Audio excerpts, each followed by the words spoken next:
Stay tuned to see how I created the shattered glass resin wall art.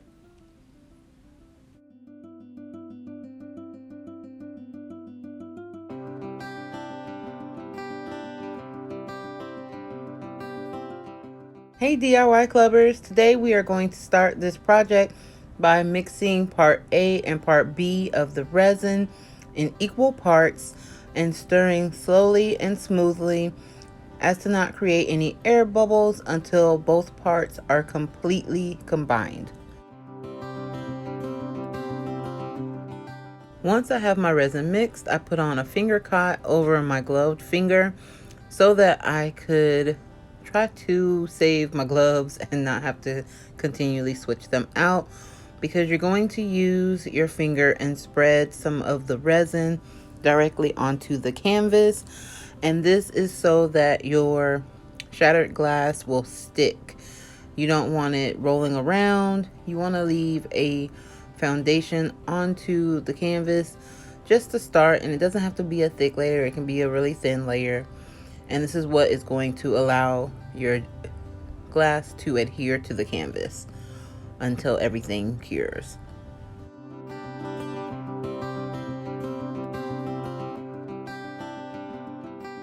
Once you've got that thin layer of resin applied, you'll add your shattered glass. Again, make sure that you wear gloves because you do not want to cut yourself and you don't want the resin all over your hands. I'm going to just repeat that process, adding the gems in different places over the canvas, and then I add a little bit of the resin on top of the glass stones to keep everything in its place.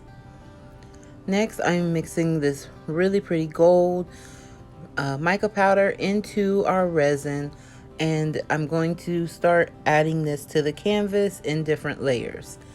At this point, the colors that you use and the patterns that you choose to pour your resin are completely up to you. You can be as creative or inventive as you want. And I'm using also a purple and then this light white, like powdery cream color. And I am going to continue to mix until I get everything completely dissolved into the resin. And then I'm going to just start applying the different colors onto my canvas. This brand of the mica powder that I used was different than the brand that I normally use. And the one thing about the purple is that it came out kind of gray. So it threw off the color scheme that I was looking for, but in the end, it still came out really pretty. I had another canvas that I decided to go ahead and create another one since I still had a lot of resin left over, and I really tried my hardest not to waste any. And so I just did this different pattern and continued to pour my resin all over. And also make sure that you smooth the resin along the sides, and that will allow for a smoother border on the sides of the canvas. Once I finished pouring the first layer, I let each of the pieces of art cure for about 5 hours, and then I mixed up a second batch of just plain clear resin and poured over the tops of both of the canvases. And this is just to put that shine that you'll see on most of the geo resin art and allow for all of the crystals in the glass to stay fully adhered to your canvases. Again, you don't have to do a thick coat, it can be a thin coat, and then make sure you smooth the resin along each of the 4 sides of the canvas as well. I repeated this process on my other canvas and left them both to dry for 72 hours. Here is the finished product of my shattered glass resin wall art. I really love how they came out.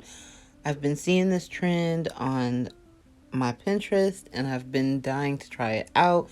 And now that I have, I am completely obsessed.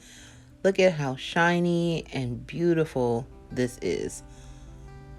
Like, oh, I am completely obsessed with this.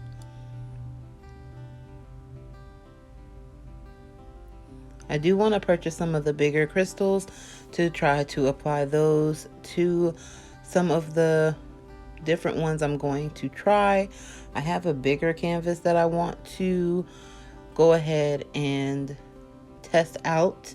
Let me know if you guys want me to record that process. Leave me a comment down below.